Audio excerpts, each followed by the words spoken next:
guitar, jamming good with Weird and Gilly and the Spiders from Mars. He played it left hand, but made it too far. Became the special man, then we were Ziggy's band. Ziggy really sang, Screwdriver. Dude, did you see that guy David Bowie perform the other night? What's with this hair and the makeup? Is that a guy or is that a girl? Music's great, but he's got to do something about wearing the gold lame and the chick clothes, don't you think? That was pretty much the reaction to my rock and roll oriented band of guys and gals about 1 million years ago when David Bowie slammed into our musical consciousness. We didn't know from being PC, thankfully, and in the era where we were tossing disco records and burning them in the nearest trash bin and seeking the best damn rock and roll we could find, this guy Bowie comes along and forces us to rethink what we know rock to be. Of course, years later, no one would think twice about a guy rocking out with 100 pounds of makeup on. Anybody recall the really great days of Kiss and such?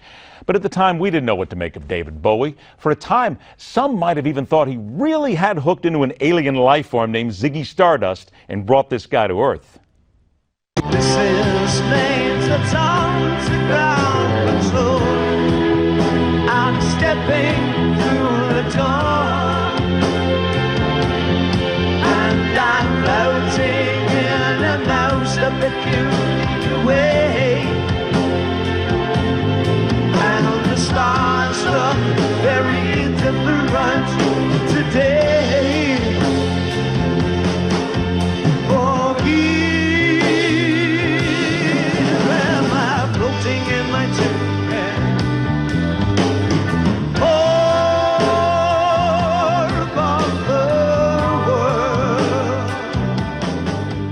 25 albums and decades later, those of us lucky enough to grow up in the best era of music the world has ever and will ever be lucky enough to experience have long known what to make of David Bowie.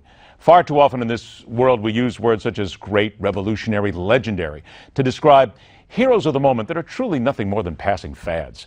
In music, we are bombarded with lip-syncing karaoke hacks and lyrics that seem to vomit forth from pablum-feeding websites.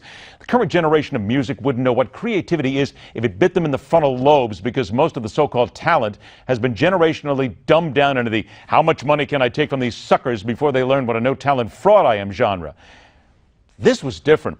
David Bowie was an absolute genius. And there's something else about him that doesn't get talked about.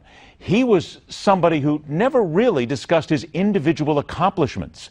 He merely used his exceptional talent to change a world for the better. Great lyrics, great music. He was a class act. He did not have to shout. He didn't act like a preening jackass to make his point. Everybody knew when they saw and listened to David Bowie that they were listening to something special, something legendary, something truly great. He didn't have to yell. He did a lot of it under the radar and never really said much about himself. Would that American politicians could take a lesson, Damn, we'd be better off. Ground control to Major Tom. Thanks for the memories and all the music. Godspeed, David Bowie.